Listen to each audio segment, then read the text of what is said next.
My husband had to work out of town. The usually bustling house suddenly felt so quiet.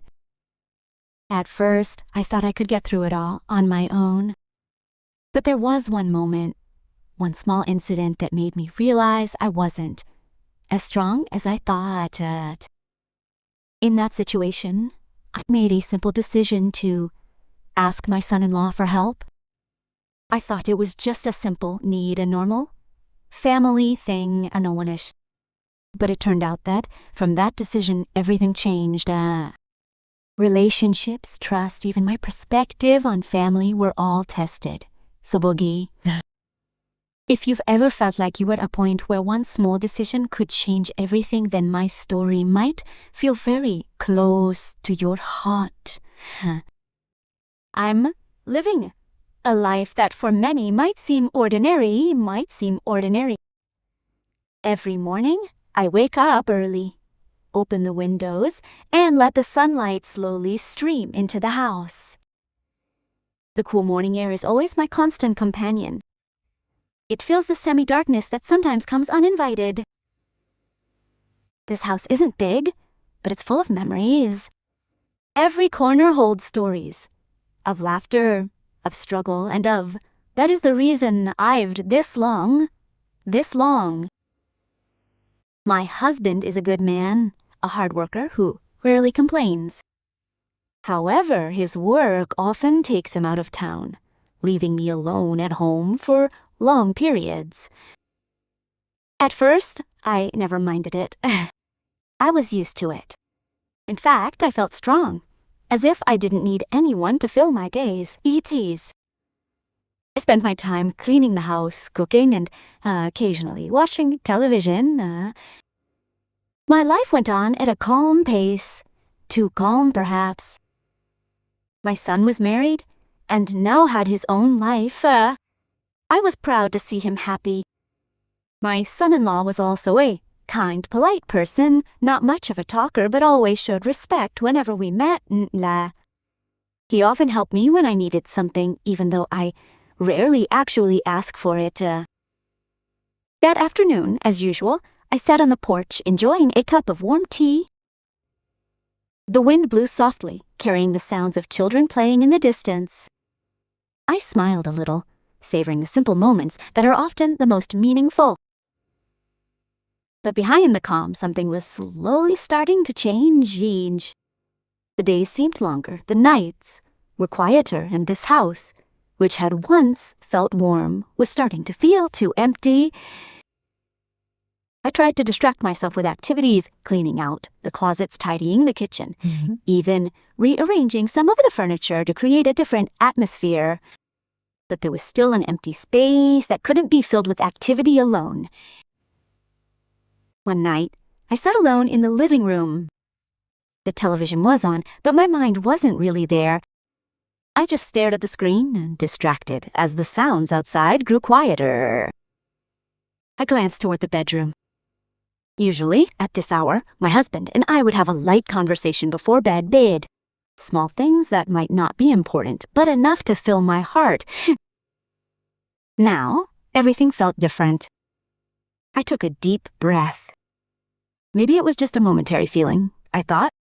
Maybe I just wasn't used to the quieter atmosphere of the house, But deep down, I knew something was beginning to change within me. It wasn't just about loneliness, but about the need to not feel alone. And without realizing it, that feeling slowly pushed me to a simple decision. The decision to ask for help from someone I had always considered just another member of the family, my own son-in-law. And at the time, I didn't know that small decision would bring about a profound change in my life. The night came earlier than usual.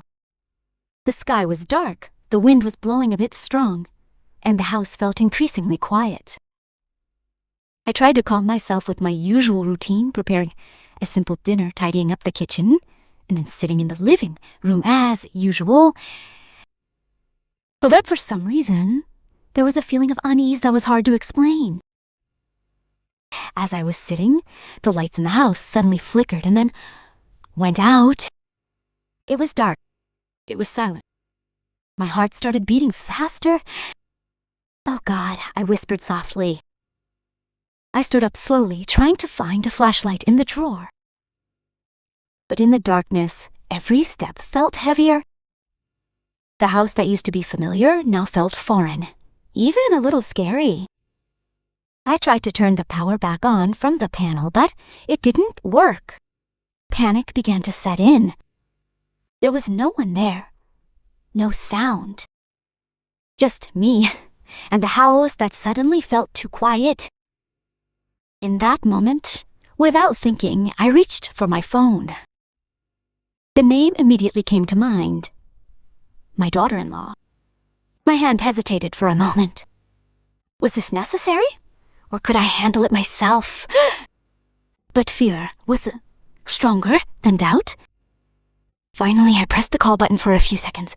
That felt like a long time until she finally answered, "Yes, ma'am." Her calm voice made me a little relieved. The lights in the house were off. Mom didn't know what to do. She stiffened slowly, trying to sound calm, even though she wasn't. "Calm down, ma'am. I'm coming now." It was a simple answer, but enough to make me feel less alone. About 20 minutes later, the sound of a motorbike stopped in front of the house. I immediately opened the door. He came in, slightly out of breath, but immediately smiled politely. "It's okay, Mom. Let's check first." I nodded, letting him in. In the light of the flashlight, he carefully examined the electrical panel, the cables, and several parts of the house. I just stood behind him watching, feeling a little relieved that someone was there. Not long after, the lights came back on. Light filled the room. And strangely, not only the house felt brighter, but also the atmosphere inside me. "It's okay, Mom. Just a small problem," he said with a smile. I nodded. "Thank you. If it weren't for you, I might have panicked myself." He just smiled slightly. "It's okay, Mom. It's my job." It was a simple sentence, but somehow it felt different that night. We sat for a while in the living room, making small talk.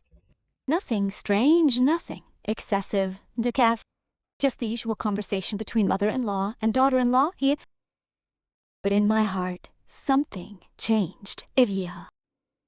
The calm that had appeared earlier slowly gave way to a feeling that was hard to explain. It wasn't something wrong, but it wasn't something I could just ignore. After a while, he excused himself and went home. The house was quiet again. But this time, the loneliness felt different. I sat alone, adjusting the door that had just closed. And without realizing it, I began to think about something. What if I needed help again? And more than that, why did his presence tonight feel so special? I took a deep breath. Maybe it was just a fleeting feeling, I thought. But deep down, I knew this wasn't just about the power outage. This was the beginning of something that would slowly test me in ways I never imagined.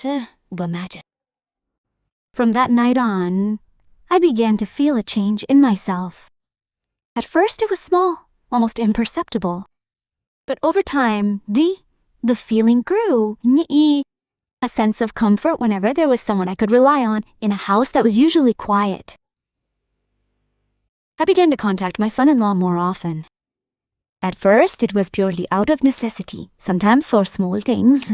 Fixing a faucet, checking a door that was difficult to lock, or just to make sure everything was okay.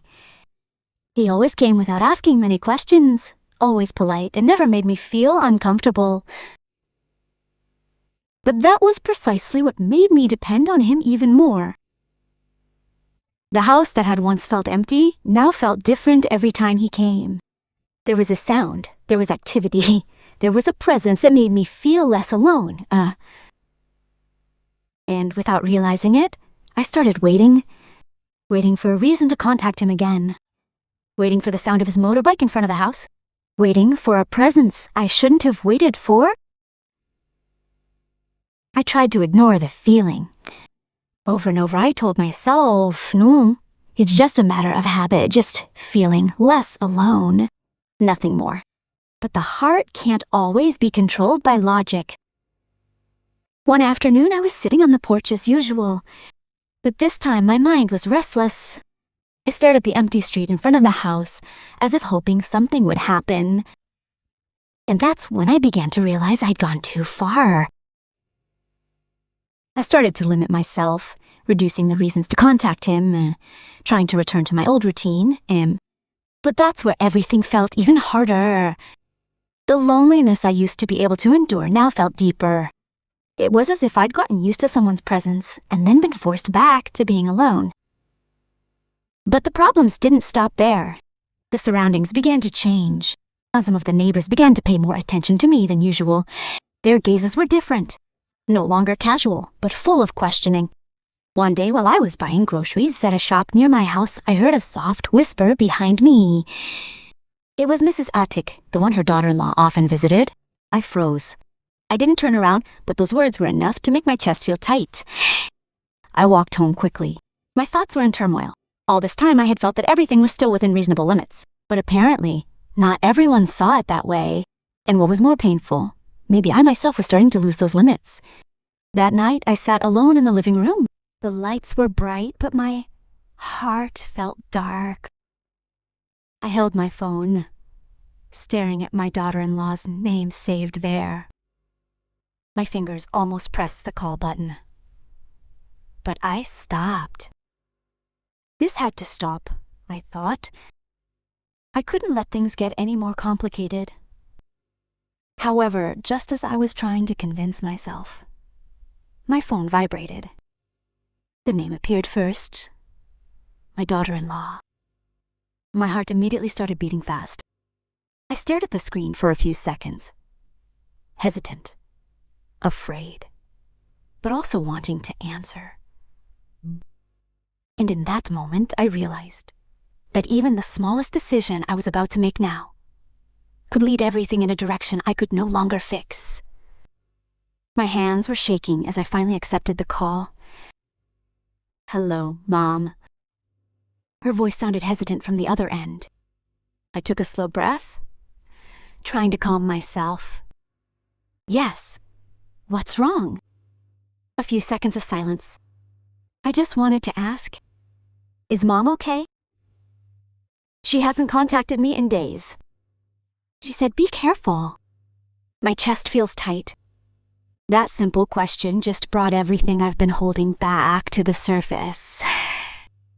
"I'm fine," I replied, briefly.